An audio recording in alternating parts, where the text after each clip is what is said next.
Hello दोस्तों, कैसे हैं आप सब। दोस्तों, कल की वीडियो में हमने बात किया था कि कैसे किसी भी नंबर को आसानी से मल्टीप्लाई किया जा सकता है। आज का हमारा जो टॉपिक है स्क्वायर रूट, कैसे किसी भी नंबर का स्क्वायर रूट यानी कि वर्गमूल कैसे निकाल सकते हैं, ये मैं आपको बताने वाला हूँ।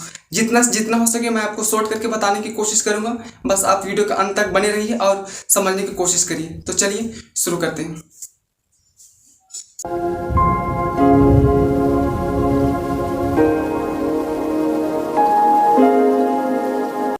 सबसे पहले किसी भी क्वेश्चन का जो यूनिट डिजिट होगा हमको उसको पता करना है।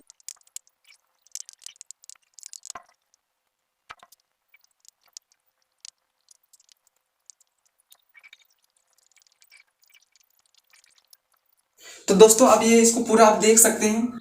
अगर किसी भी क्वेश्चन का यूनिट डिजिट 1 होगा तो उसका आंसर का यूनिट डिजिट या तो 1 हो सकता है या तो फिर 9 हो सकता है। इसी तरह से अगर किसी भी क्वेश्चन का यूनिट डिजिट अगर 4 होगा तो उसका आंसर का यूनिट डिजिट या तो 2 होगा या तो 8 होगा।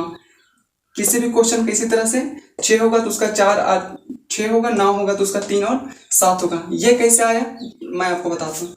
देखिए यहाँ पे 1 का स्क्वायर में 1 आता है, फिर 1 कहाँ आता है, एक तो 9 का स्क्वायर में 1 आता है। यानी कि 1 और 1 जो आ रहा है 9 में और 1 में, केवल 1 और 9 में ही पॉसिबल है कि 1 आएगा।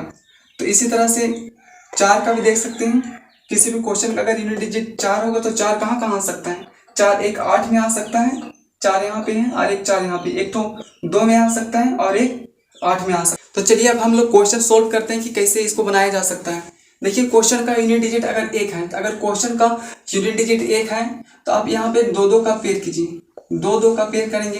अगर 2 का पेयर करेंगे, आप क्वेश्चन का यूनिट डिजिट अगर 1 है तो हम क्या क्या हो सकता है पॉसिबल, इसका आंसर क्या क्या हो सकता है। एक तो 1 हो सकता है, और अगर क्वेश्चन का यूनिट डिजिट 1 है तो एक 1 हो सकता है और एक 9 हो सकता है। 1 और 9 के अलावा कुछ भी नहीं होगा। अगर 1 और 9 के अलावा कोई नंबर है तो नॉन परफेक्ट उसका स्क्वायर रूट निकलेगा। तो ये हो गया। उसके बाद में ये आप 50 जो लिखा हुआ है, आप 50 को देखिए कौन कौन से अंक के बीच में है। 50 ये आपको देखना है। अगर हम 5 का स्क्वायर करें तो 25 बहुत ज्यादा हो जाता है। 6 6 36, 7 7 49, यानी कि 7 का स्क्वायर करेंगे तो कितना हो जाएगा, 7 7 49। और 8 का स्क्वायर करेंगे तो 8 8 64।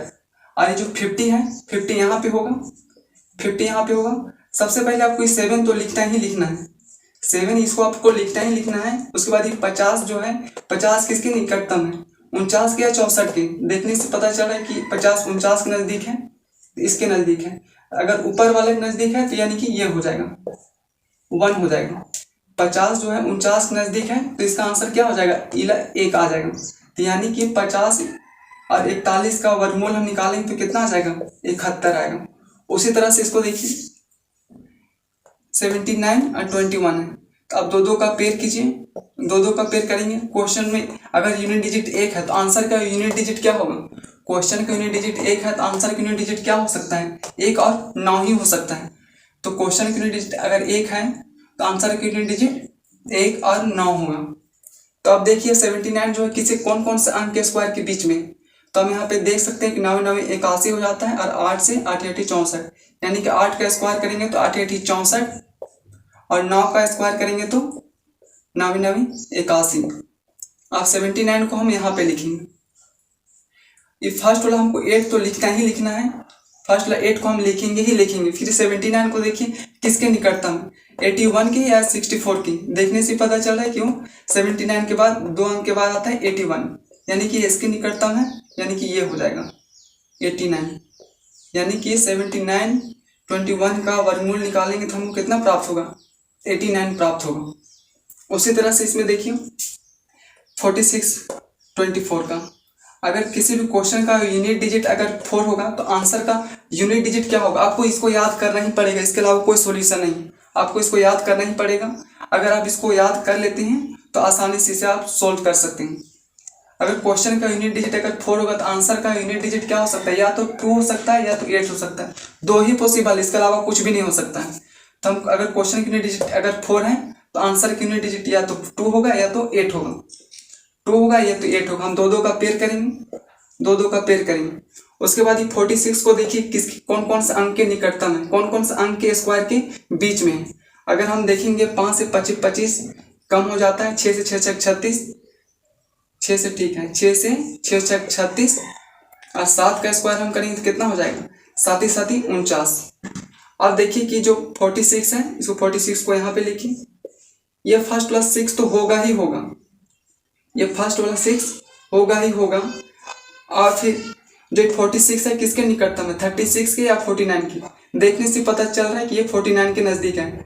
46 जो है 49 के नज़दीक, अगर ये इसके नज़दीक है तो नीचे वाला हो जाएगा, यानी कि 6 और ये वाला 8 हो जाएगा।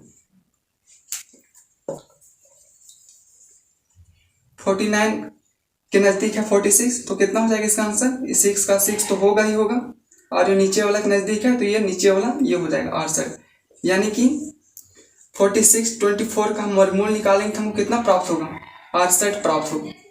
उसी तरह से यहाँ पे देखिए और एक क्वेश्चन, 2 का पेयर करेंगे। सबसे पहले हम 2 का पेयर करेंगे, 4 है। क्वेश्चन का यूनिट डिजिट अगर 4 है तो आंसर का यूनिट डिजिट क्या क्या पॉसिबल है, क्वेश्चन का यूनिट डिजिट अगर 4 है तो आंसर का यूनिट डिजिट केवल 2 और 8 ही पॉसिबल है। जैसे कि हम वहाँ बताएं, क्वेश्चन का यूनिट डिजिट अगर 4 है तो आंसर का यूनिट डिजिट या तो 2 होगा या तो 8 होगा। अब ये 67 है, कौन कौन से अंक के स्क्वायर के बीच में, ये देखिए 8 का स्क्वायर करेंगे तो 8 8 64, 8 का स्क्वायर करेंगे तो 8 8 64, 9 का स्क्वायर करेंगे तो 9 9 81, 67 क्योंकि यही दोनों अंक के बीच में है तो 67। ये फर्स्ट वाला 8 तो होगा ही होगा, इसको कोई रोक नहीं सकता, ये 8 तो होगा ही होगा। अब ये 67 में कौन से अंक के बीच में, 64 या 81, तो यहाँ देखने से पता चल रहा है कि 64 तक हमको पहुंचना है तो कितना कम है, 3 कम है, तो ये इसके नज़दीक है, तो इसके नज़दीक है तो ऊपर वाले के नज़दीक है तो ये ऊपर वाला हो जाएगा, यानी कि 8 और ये कितना हो जाएगा 2, यही है आंसर। आप कैलकुलेटर से निकाल सकते हैं, 67 इंटू 20, 67 24 का हम वर्गमूल निकालेंगे तो हमको 82 ही प्राप्त होगा। चलिए नेक्स्ट क्वेश्चन देखते हैं। तो दोस्तों अब ये नेक्स्ट क्वेश्चन में आप देख सकते हैं, यहाँ पे अगर क्वेश्चन का यूनिट डिजिट 1 है तो आंसर का यूनिट डिजिट क्या क्या पॉसिबल है। सबसे पहले हम 2 का पेयर करेंगे।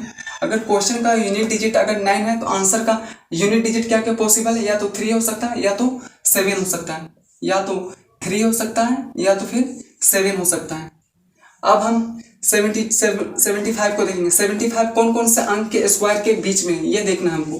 तो ये 75 है, अगर हम 8 का स्क्वायर कर दें तो 8 का स्क्वायर कर दें तो कितना हो जाएगा, 8 8 64, और 9 का स्क्वायर कर दें तो 9 9 81, 9 9 81। अब 75 को हम यहाँ बीच में लिख देंगे, ये 8 तो होगा ही होगा, 8 को हम लिखेंगे। अब हमको 3 या 7 होगा, इसमें हमको चॉइस करना है 3 होगा या 7 होगा, तो उसके लिए यहाँ से हम देखेंगे 75 कौन से अंक के स्क्वायर के बीच में है। तो 75 जो है देखने से पता चल रहा है, 75 के बाद क्या हो जाएगा, 81 आएगा ही आएगा। अगर हम 64 में जाएंगे तो 9 पीछे जाना पड़ेगा, और यहाँ पे अगर 75 से हम 81 में आना है तो हमको कितना 6 आगे आना पड़ेगा, तो ये नज़दीक है इसके। अगर नीचे वाले निकटतम है तो नीचे वाला कितना हो जाएगा 7, यानी कि 7 5 6 9 का हम वर्गमूल निकालेंगे तो हमको 87 प्राप्त होगा। उसी तरह से इसको देखिए 62001 है, ये परफेक्ट इसका वर्गमूल निकलेगा। तो अगर क्वेश्चन का यूनिट डिजिट 1 है तो आंसर का यूनिट डिजिट 1 तो या तो 1 होगा या तो ना होगा। हम 2 का पेयर करेंगे, केवल हम 2 का पेयर करने के बाद जो भी अंक आएगा उसको हम एक साथ लिखते हैं। तो यहाँ पे 1 का यूनिट, अगर क्वेश्चन का यूनिट डिजिट 1 है तो आंसर का यूनिट डिजिट या तो 1 होगा या तो 9 होगा। अब 620 है, ये कौन कौन से नंबर के स्क्वायर के बीच में है, तो यहाँ आप निकाल सकते हैं। 620 है, 620 यानी कि 24 का स्क्वायर करेंगे तो हम कितना आ जाएगा, 24 का स्क्वायर करेंगे तो 576। अब 25 का स्क्वायर करेंगे तो कितना हो जाएगा, 25 का स्क्वायर कर देंगे तो हमको 625 प्राप्त होगा। अब 576 625 के बीच में है 620, अब 620 को हम यहाँ पे लिख देंगे। अभी 24 तो होगा ही होगा, ये 24 फर्स्ट वाला तो ये होगा ही होगा। अब इसमें 1 होगा या 9 होगा, इसमें हम चॉइस करने के लिए, तो अब 620 कौन सा अंक के नज़दीक है, 620 देखने से पता चल रहा है 625 के बीच में, 620 625 के बीच में, यानी कि नीचे वाले के नज़दीक है तो नीचे वाला हो जाएगा मेरा, यानी कि 9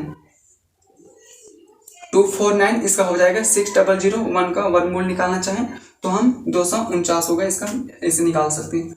इसी तरह से 29 और 16, अगर क्वेश्चन का यूनिट डिजिट अगर 6 है, सबसे पहले हम डबल का पेयर करेंगे। अगर क्वेश्चन का यूनिट डिजिट अगर 6 है तो आंसर का यूनिट डिजिट क्या क्या पॉसिबल है। आंसर का यूनिट डिजिट क्वेश्चन का यूनिट डिजिट अगर 6 है तो आंसर का यूनिट डिजिट या तो 4 होगा या तो 6 होगा, या तो 4 होगा या तो 6 होगा। आप देख सकते हैं 29 में कौन कौन सा अंक के स्क्वायर के बीच में। अब यहाँ पे हम देख सकते हैं कि 5 का स्क्वायर करेंगे तो 5 × 25 और 6 का स्क्वायर करेंगे तो 6 × 36। अब ये 29 को हम यहाँ सिंपल बीच में लिख देंगे हम। ये 5 तो होगा ही होगा, ये 5 तो होगा ही होगा। अब ये 4 और 6 में कंफ्यूजन है, इसमें कौन सा होगा इसको ज्ञात करने के लिए 29 को देखिए कौन सा अंक के बीच में है, 25 के या 36 का। अगर हमको 25 में जाना है 29 से तो 4 पीछे जाना पड़ेगा, और अगर 36 में जाना है तो हमको यहाँ पे 7 आगे जाना पड़ेगा। तो ये इसके नज़दीक है, यानी कि 5 के साथ में कौन चल जाएगा 4, यानी कि 29 16 का हम वर्गमूल निकालेंगे तो कितना हो जाएगा 54 हमको प्राप्त होगा। इसी तरह से डबल के इसमें भी पेयर करेंगे हम। क्वेश्चन का यूनिट डिजिट अगर 1 है तो आंसर का यूनिट डिजिट क्या क्या पॉसिबल है, या तो 1 होगा या तो 9 होगा। अब 252 को देखिए कौन कौन सा अंक के स्क्वायर के बीच में। अगर हम कर दें 15 का स्क्वायर कर देंगे तो कितना हो जाएगा 225, और 16 का स्क्वायर कर देंगे तो कितना हो जाएगा 256। अब ये 252 को हम यहाँ बीच में लिख देंगे, 252 को हम यहाँ बीच में लिख देंगे। ये 15 तो होगा ही होगा, ये 15 तो होगा ही होगा, इसका प्लेस कंफर्म है, ये होगा ही होगा। अब 1 या 9 होगा, इसमें हम चॉइस कैसे करेंगे। इसको चॉइस करने के लिए हम देखेंगे 252 कौन से अंक के बीच में, ये 225 और 256 के बीच में। अभी हम देखेंगे कि 252 कौन से अंक के निकटतम है। 252 256 के नज़दीक होगा, 225 में जाएंगे तो बहुत ज़्यादा अंक हो जाएगा। 252 से हमको 256 में जाना है तो कितना अंक लगेगा 4 अंक लगेगा। तो ये नीचे वाला के नज़दीक है तो नीचे वाला हो जाएगा इसका 9, यानी कि 25281 का वर्गमूल हम निकालें तो कितना प्राप्त होगा हमको 159, इतना ही प्राप्त होगा। अब इसको आसानी से निकाल सकते हैं। अब यहाँ पे हम बड़ा क्वेश्चन करेंगे। देखिए यहाँ पे 1281 और 64 लिखा हुआ है, यहाँ पे कितना लिखा है 17, 30, 56। इसका हमको वर्गमूल निकालना है। इसका वर्गमूल निकालना है तो हम कैसे निकालेंगे, जैसे हम बताए थे डबल का पेयर कीजिए, शुरू वाला का डबल पेयर कीजिए, उसके बाद जितना भी अंक आएगा उसको एक साथ कर दीजिए। इसको डबल का पेयर कीजिए, उसके बाद जितना अंक आएगा उसको एक साथ कर दीजिए। अगर क्वेश्चन का यूनिट डिजिट अगर 4 है तो आंसर का यूनिट डिजिट क्या क्या पॉसिबल है। क्वेश्चन का यूनिट डिजिट अगर 4 है तो आंसर का यूनिट डिजिट 2 और 8 ही पॉसिबल है क्या। अब ये देखिए 1281 कौन कौन से अंक के बीच में है। 1281 35 का स्क्वायर करें, अगर हम 35 का स्क्वायर करेंगे तो कितना प्राप्त होगा, 35 का स्क्वायर करेंगे तो एक 1225, और फिर 36 का स्क्वायर करेंगे तो 1296। अब देख सकते हैं 1281 कौन कौन सा अंक के बीच में है, 1225 और 1296 के बीच में। ये 35 तो होगा ही होगा, ये 35 तो होगा ही होगा। अब 2 या 8 इसको हम ज्ञात करने के लिए 81 को देखेंगे किसके नज़दीक है, 96 के या तो फिर 25 के नज़दीक। तो हम देख सकते हैं 81 जो है 96 के नज़दीक है, यानी कि नीचे वाले के नज़दीक है। तो ये वाला हो जाएगा मेरा 8, यानी कि 358। 1281 64 का वर्गमूल निकाले तो हम कितना प्राप्त होगा 358। कितना आसान से निकाल सकते हैं। इसी तरह से इसको बनाइए। अगर क्वेश्चन का यूनिट डिजिट अगर 6 है तो आंसर का यूनिट डिजिट क्या क्या पॉसिबल है। क्वेश्चन का यूनिट डिजिट अगर 6 है तो आंसर का यूनिट डिजिट या तो 4 हो सकता है या तो 6 हो सकता है, या तो 4 हो सकता है या तो 6 हो सकता है। अब 1730 को हम कौन कौन सा अंक के स्क्वायर के बीच में, अब देख सकते हैं इसको अगर हम 40 का करें तो 40 का 4 16 1600 होता है। अगर हम 41 का करें, 41 का स्क्वायर करें तो कितना हो जाएगा 1200, अगर हम 41 का स्क्वायर करें तो कितना प्राप्त होगा हमको 1681। और अगर हम 42 का स्क्वायर करें, 42 का स्क्वायर करेंगे तो कितना प्राप्त होगा हमको 1764। अगर हम 42 का स्क्वायर करेंगे तो 1764 प्राप्त होगा, 41 का स्क्वायर करें तो 1681। अगर किसी को स्क्वायर निकालना नहीं आता तो मैंने पिछले वीडियो में बता रखा है, फिर भी मैं बता दूं। 41 को अगर स्क्वायर ज्ञात करना हो हमको, 41 का स्क्वायर ज्ञात करना तो हम कैसे करेंगे, 4 का स्क्वायर करेंगे। सिंपल 2 अंक है उसका पहले हमको स्क्वायर करना है। 4 का स्क्वायर करेंगे तो 4 चौके 16, 1 का स्क्वायर करेंगे तो 1 एकम 1, और फिर जो 3 अंक है 4 1 और 2, 4 1 और 2 इसको आपस में मल्टीप्लाई कर देंगे कितना होगा 4 दूनी 8, 8 एकम 8, तो 8 है। एक अंक छोड़ के लिखेंगे हम 08। अब इसको फिर जोड़ देंगे हम, 1 का 1, 8 का 8, फिर 16 का 6, 16 का 16 पूरा हो, यानी कि 41 का स्क्वायर हम कितना प्राप्त हो, 1681, 1681। अगर किसी ने नहीं देखी वो वीडियो तो पीछे देख लीजिएगा, आपको क्लियर हो जाएगा।